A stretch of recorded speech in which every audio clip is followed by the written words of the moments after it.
Hello everyone and welcome back to Wargame Red Dragon. We have another community cast for you guys today between two privates. I don't know if this was a ranked game or not, but we're looking at it from the perspective of the private on the top, Wally, who's playing Blue 4 and specifically UK Mechanized, which is a bit of a choice. So, unlike most community casts, I've looked at this one ahead of time. I was on, I think, speed 8 or 9 most of the time, so we'll pick up more things here than we did then, but it's going to be difficult to judge any sort of opening for Paddy Field just because UK Mechanized is such an out there choice. So at the end of this, I'm going to show my Commonwealth Mechanized deck, which is a bit more traditional. I think we'll probably have a couple more proponents than UK Mechanized, shall we say, and please feel free to take a look at that, take whatever you want from it. I'm not saying it's the best the Commonwealth mech can get, but it certainly has served me well in a fair number of fights. So, the Abbot, starting with an artillery piece, if you're gonna put it down here at the beginning, it should be firing by now. But I like what you're doing here with getting something fast into golf, the Puma HC1, and also making sure that you have a fair amount sort of over on the side, the far side, and you're not forgetting about Alpha. The issue that you're going to run into is that this is a very split number of forces.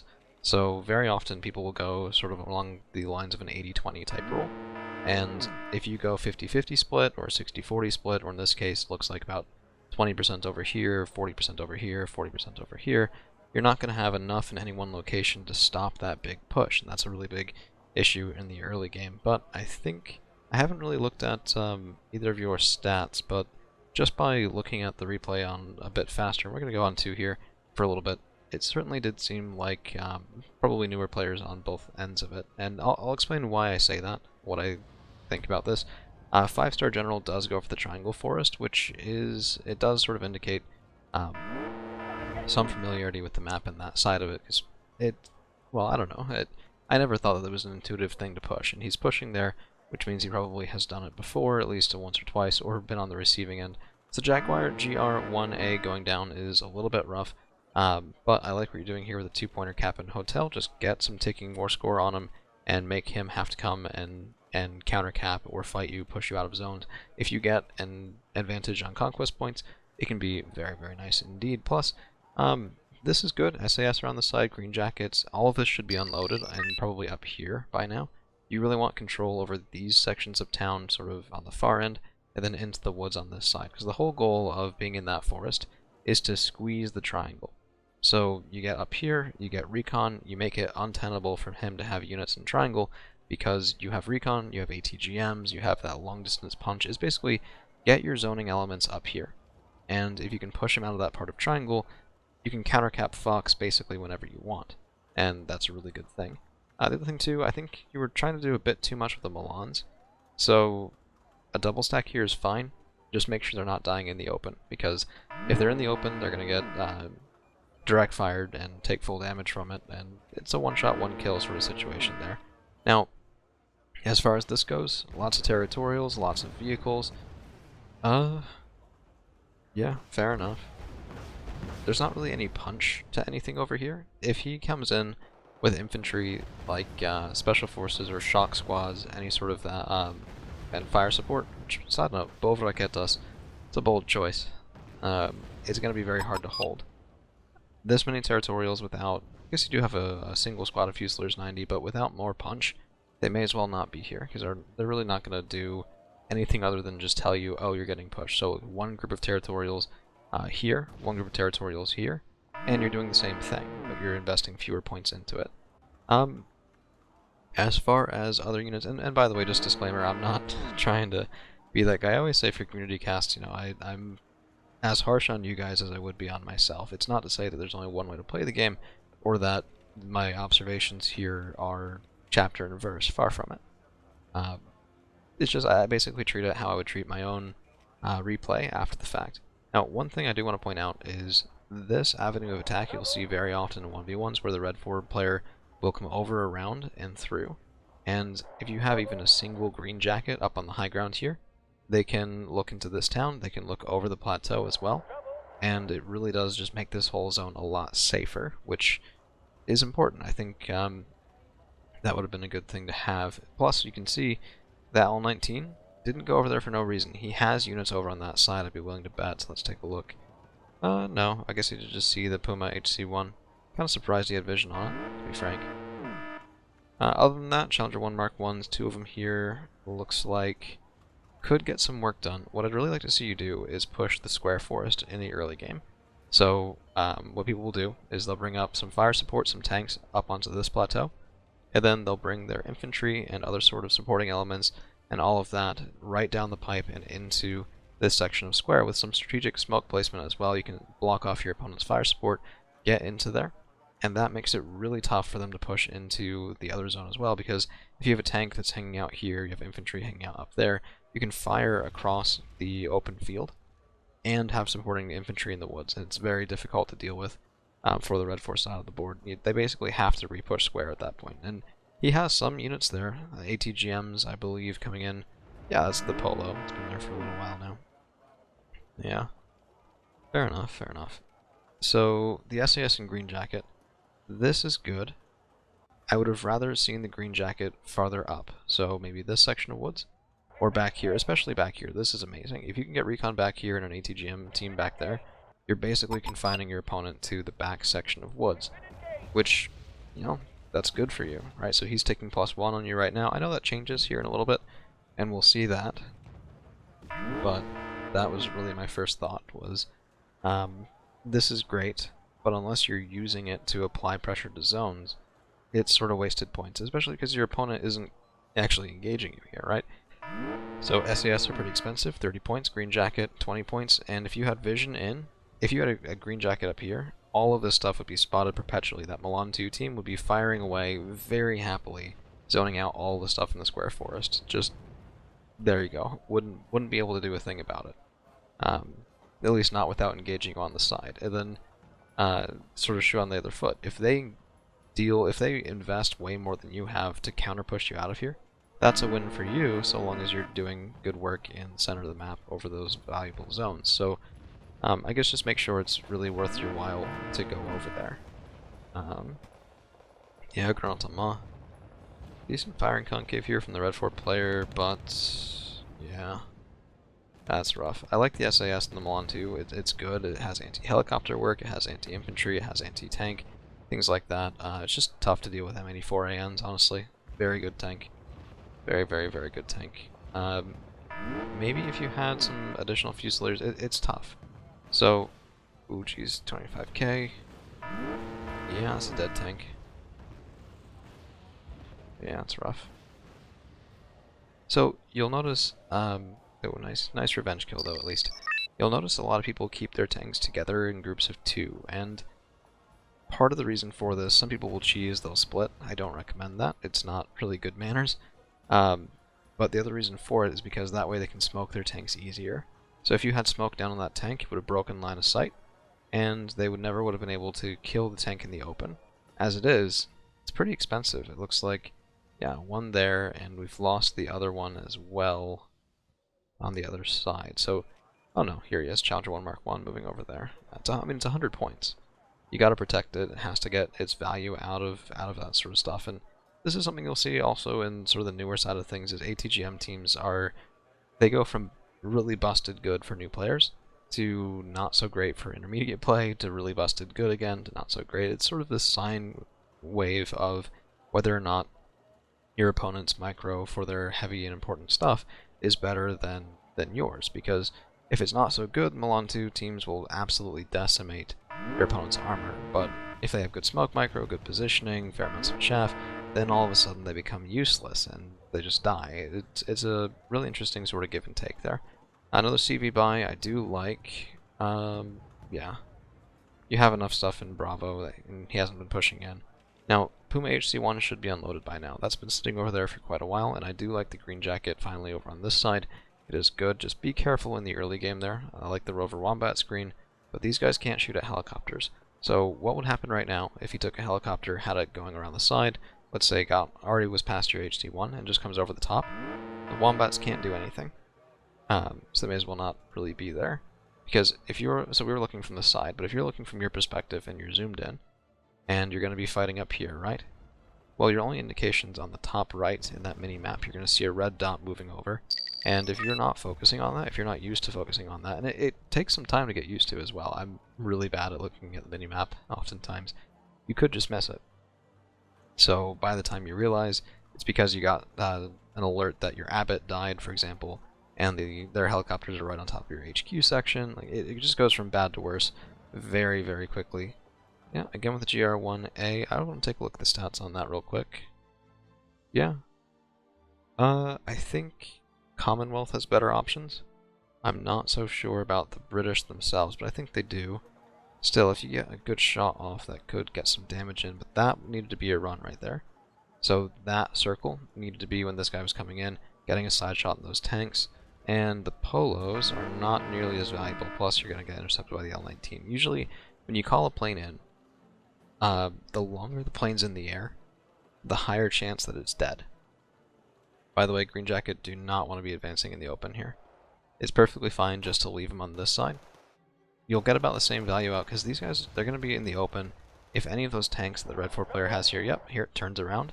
M84A is going to take a couple of shots on that. 4HE on that gun. Yeah, that's going to be rough. Very rough indeed. And you're not close enough is the thing, so... Yeah, even if you were, that law 13 AP power, M84 does not care. It's going to take a couple of those to the face and just kill your Green Jackets. Which they should be doing... Oh, if he leaves that alive, that's just such a misplay on his part. That's goofy. Yeah, I guess he's leaving him in. Don't count on this working that often. Most players will have enough recon up here, they'll counterspot your Green Jackets, and it won't really be that successful. One unit of recon infantry would counterspot that very effectively. So you're ticking +1 because of the ×2 speed we've been doing here. There's 23 minutes left in the match. Is a tough call right now because you want to go up to +2. You want to cap golf as quickly as you can, but that's why I said you really need that square force, because if they have a presence in square and in triangle, the second you cap this, they're gonna probably push back into it, and this is extraordinarily dangerous. Holy cow. Command Chieftain Mark 10 walking into the maw of 1 and 25k. Okay, so they've spotted you. There's no smoke here. That's just dead. Yeah. That's rough. That's rough. That's rough. What you want to do instead is you want to take your command vehicle up this way through hotel. That way it's not coming down and getting spotted if they have a presence in triangle. And you want to be smoking most of the midsection of golf as you bring it in. And I'll show you why too, because I think your next one you do bring in the other route, which is good. Okay, this is an indication of a push. Let's see what they're doing. Yeah, it's pretty good work, honestly. Because what they're doing is they're basically extending that forest, making sure that their infantry, which I can virtually guarantee there will be infantry coming this way, will walk through and not get shot from afar. Downside is it's a, hey, bomb me target, but yeah, there's the Proletary 90, and let's see what they do to your territorials, because it should be pretty rough, pretty quick, even if they are damaged. Yeah, that's pretty rough. M84AN. Yeah, tough push to deal with. Okay.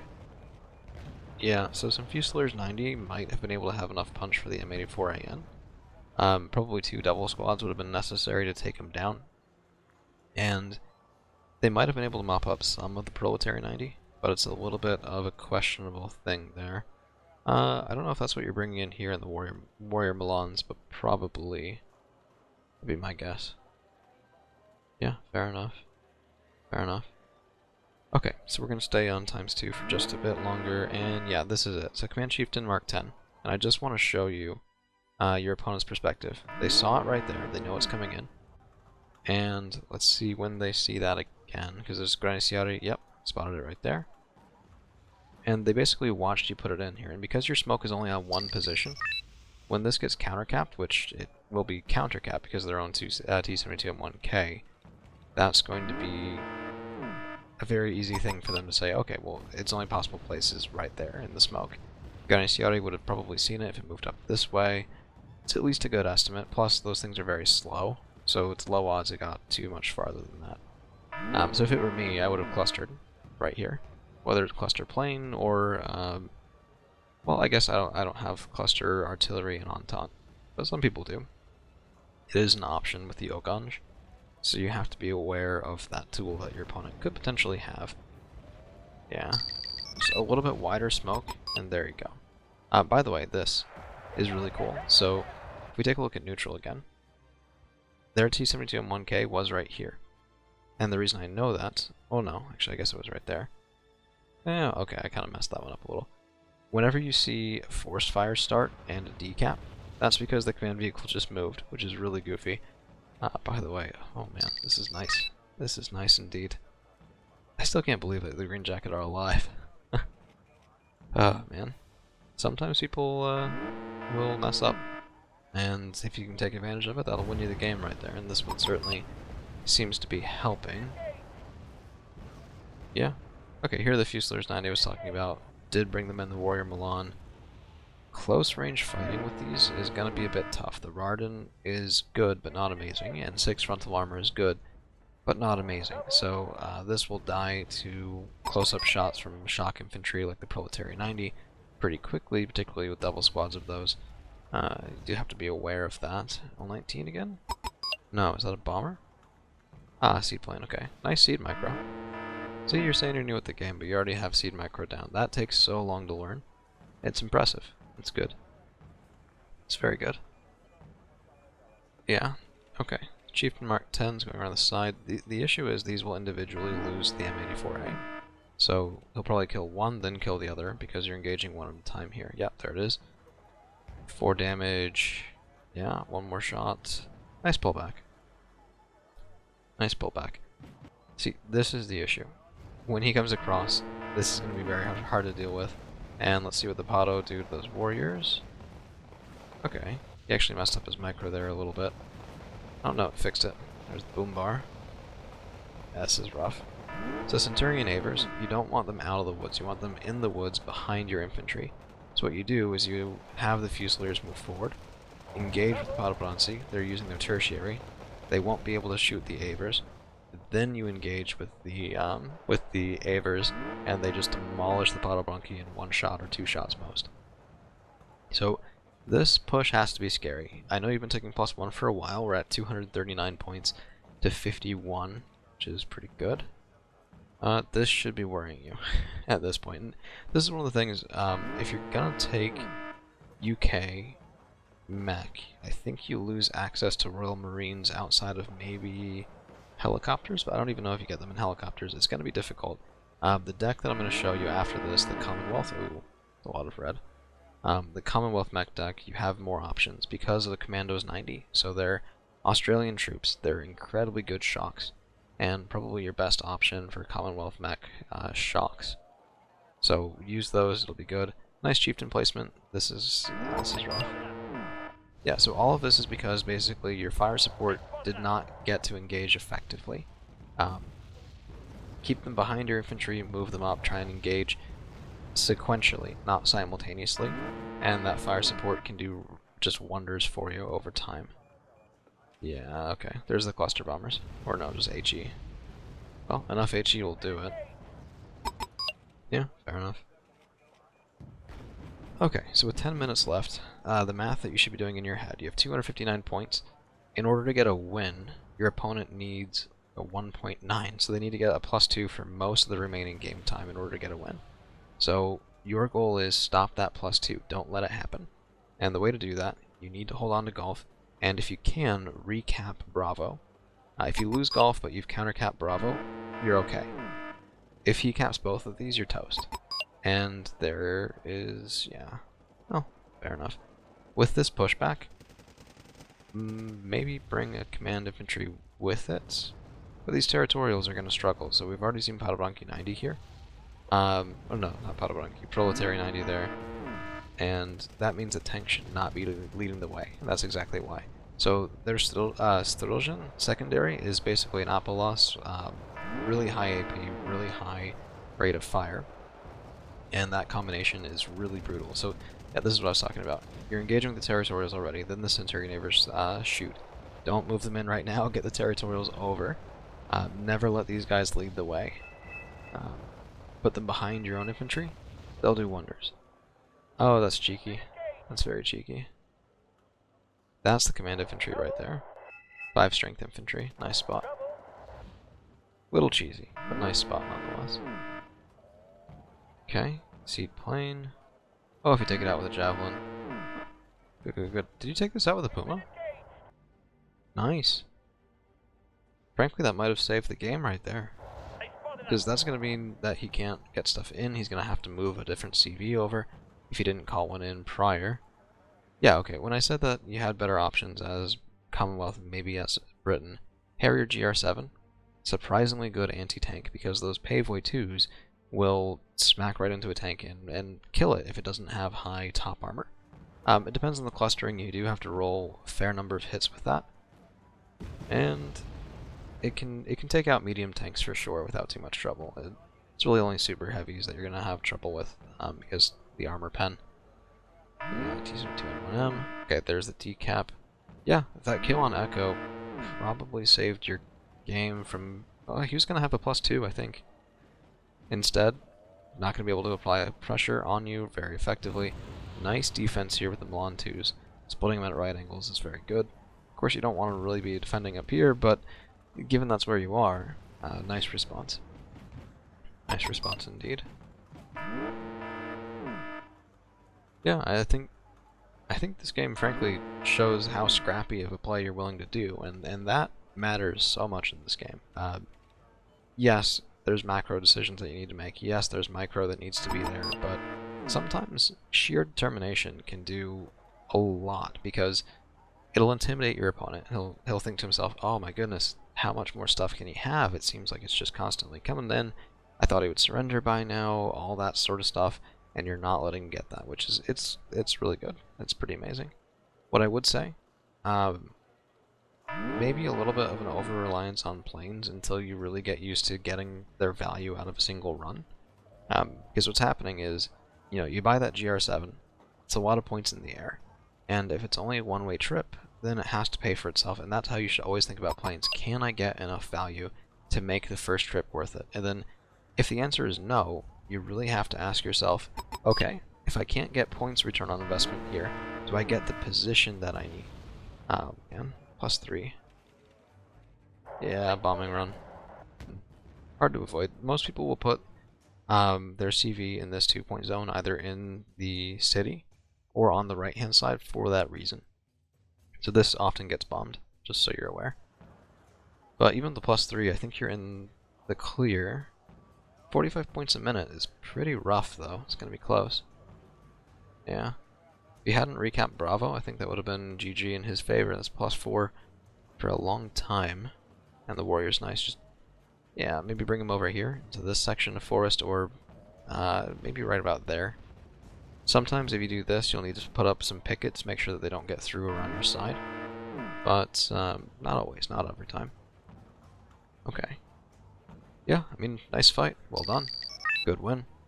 I know we have about a minute or so left here, but at this point with the +1, he's not going to be able to beat you. So you should have that in your head right now too. At this point, you can kind of stop sweating just a little and say, okay, let's make sure we just end this calmly, we don't get decapped completely, because we have it in the bag, we have that whole 40-minute slogfest finally paying off and getting the win. Very nice. Oh man. Yeah, he's not happy. Yeah. Maybe it's fair. Chally Marksman buy would fix that. Yeah, one Challenger Marksman in the back end there would have protected against that, and his helicopter's over there for a while. Probably should have been the buy, I think. At this point, I mean, +3 again is not something you want to have happen, so if you could have... Oh, wow. You were not kidding when you said this was a close game. Anyway, thank you for sending it to me. Well played. You're not always going to need to go positive to win that, and here you were down 1,000 points on kills, but you had the position. So, nice early game, couple of changes, and you would have been able to have a little bit of a better late game there as well.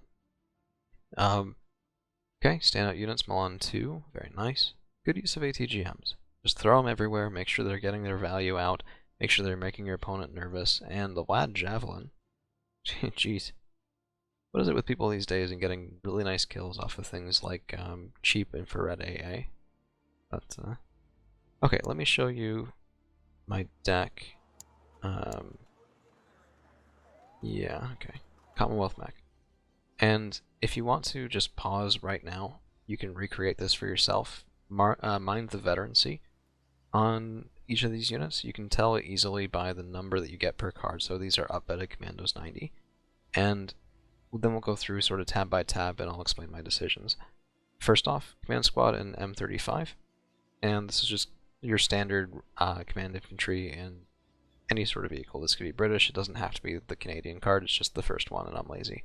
And then the Command Chieftain. So this is 3 top armor, which is really important for surviving cluster and for surviving HE. The gun on this is not that important.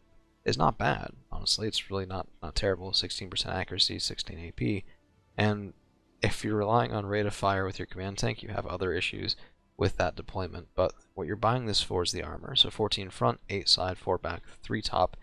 Pretty decent. It's not amazing, but it is not horrible, and it's better than things like the Canadian Command Leopard C1, because this only has 2 top armor, it's only 10 points cheaper. Go with the British one, I think it's probably safe to say. And then I like the 30-point resupplied Jeeps, but that's just me. This is the important part, and let's walk through it. You still have territorials in the FV432, you still have your militia, you still have Fusiliers 90, and taking them in the 5-point boxes, but the meat of this tab is the 2 cards of Commandos 90, and these guys have a mini-me, which is amazing. They have a Carl Gustaf M2, which is amazing, and if we look at the rest of this tab, really your only other choice, yeah, okay, so you do lose access to Royal Marines. Yeah, the UK mech infantry tab is restricted, and that's not what you want in a mech deck. What you want in a mech deck are lots of options, lots of powerful options for infantry, specifically good shocks, and Commandos 90 are good shocks. If you feel like you're going to run out of them, you can always take them down vetted. I think you get, let's see, it should be 13 availability. Let's take a look. Yeah, 13 availability at veteran. If you have 26 of these, I doubt you're going to be running out. As it is, I take them up vetted because that little bit of extra veterancy will have them win a surprisingly high number of fights. Plus, they recover from panic faster, they recover from stun faster. All of that stuff is really, really good. So, other than that, I take 2 ATGM teams in this. You don't have to if you want more infantry as well. So, for example, you can cut the Milan 1, and then if you have the double up-vetted Commandos 90 and you're sort of feeling like that's not enough infantry for you, you can actually take a 3rd card if you want. They're that good, I promise. Or you could spread it out with more cheap stuff. The one thing to note about these guys is that they don't have really infantry fighting vehicles, they just have the 5-point boxes. And these are not amazing 5-point boxes because they only have 1 frontal armor. The really good boxes have either 2 frontal armor, or they're like the French and Dutch that have 3. So you do have to be a little bit careful with direct fire. But these guys are just absolutely amazing. And then you bring something like Fusiliers 90 in the Warrior Milan, and you have your IFV. It's an expensive card, it's 40, so if we think about this, the Fusiliers 90 is not as capable infantry. Yeah, the Law 80 is a better anti-tank weapon, but the shock training and the different tertiary really make a big difference. So if you need that infantry fighting vehicle, yeah, you get Fusiliers 90 with it, but you're buying it for the vehicle, don't mistake that. RBS 70 as well are better than the Lad Javelin, so if you take a look at the anti-aircraft tool here, RBS 70 compared to the Lad Javelin, yeah, better range is really what it comes down to. 5 HE versus 4 HE is interesting. There are cases where it will matter, because the Lad Javelin will 2-hit kill particularly Soviet helicopters, the ones with 10 strength, but not all of them either, because some of them have armor, and that'll mean that it'll do less damage. And I really think you should probably just take the range that you get on the RBS 70. Plus, if you look, the RBS 70 are 5 strength, not 2, while as the Lad Javelin is 2, so they are a bit more resilient to indirect fire, things like mortars, howitzers, things like that. So I like these guys, I get good use out of them. I highly recommend you try them out. So support is going to be pretty similar to what you were using. It's actually mostly British, Tracked Rapier, Shally Marksman. The Stormer is very good, but be careful with this. When you see that you have ATGMs on the 26-25 meter range, you might think to yourself, okay, let's go for it. It's only 12 armor piercing. It won't be enough to take on anything above really a light tank efficiently, and 26-25 meter range is not that high, so be very careful with this.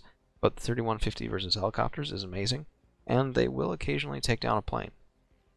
I like the RA It's not my favorite, but it gets the job done a little bit better than the Abbott, I'd say. It's a siege gun. 10 HE is really devastating. Try and take 2 of these put together, I think. If you, well, it's expensive, so don't buy it at the expense of your front line. But if you have that breathing room and your front line is relatively stable, you get 2 of these, you fire on known positions, stuff there will die. You will get incremental value off these guys. It's pretty good.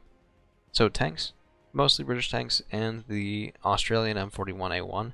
Now this is not the recon version, which does make it a little bit worse, but it makes it go down from an amazing tank to a good tank. And if you don't believe me, in a couple of days I have a match up against Tortique where I'm using this deck.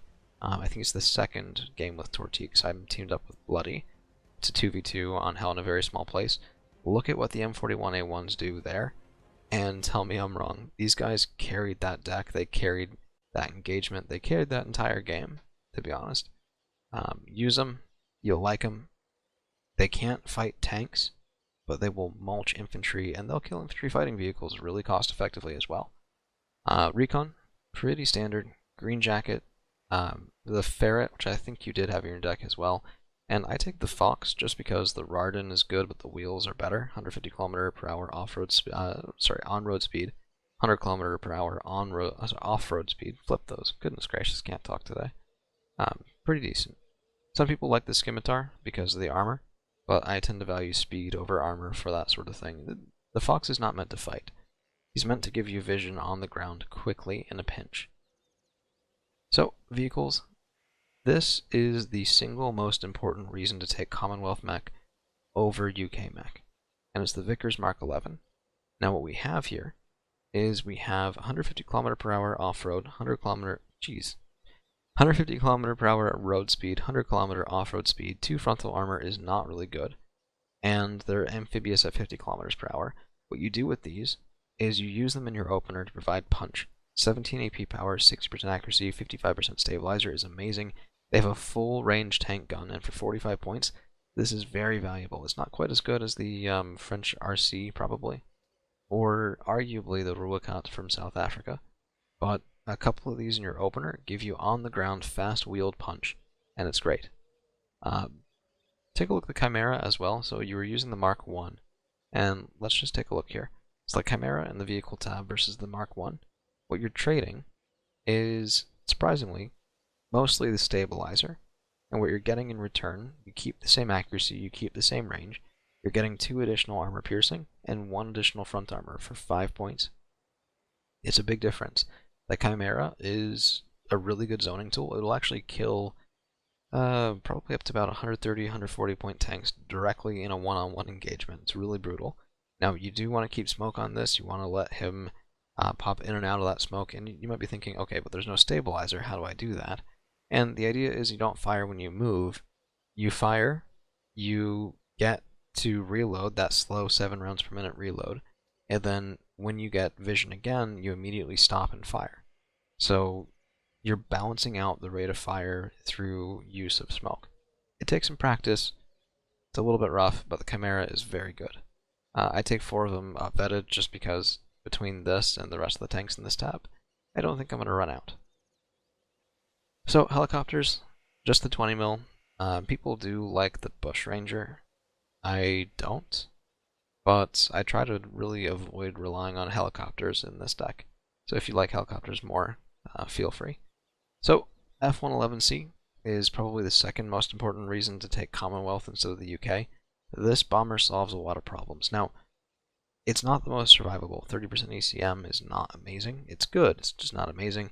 And it does dive decently deep into your enemy's AA net when it drops these bombs. But when they hit, 4,000 kilogram bombs can be very effective. Now, what you're going after with this is mostly soft targets. They won't kill tanks, but they will devastate an enemy infantry push.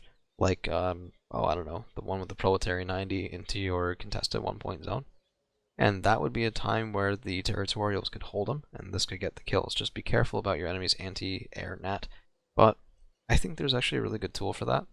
The Sea Harrier FA2, I think, is probably undervalued because it's slow.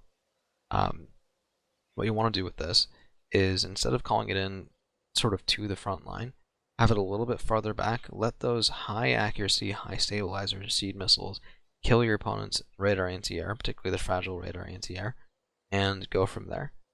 To keep them alive, the Tornado F3 is a decent choice. I don't love the airspeed gravity fighter options that you get in this faction. People like the F2 as well. You lose a little bit of range on them, but they're also cheaper, and you can take 2 of them at elite, which does make a big difference to the 2 at veteran for the F3.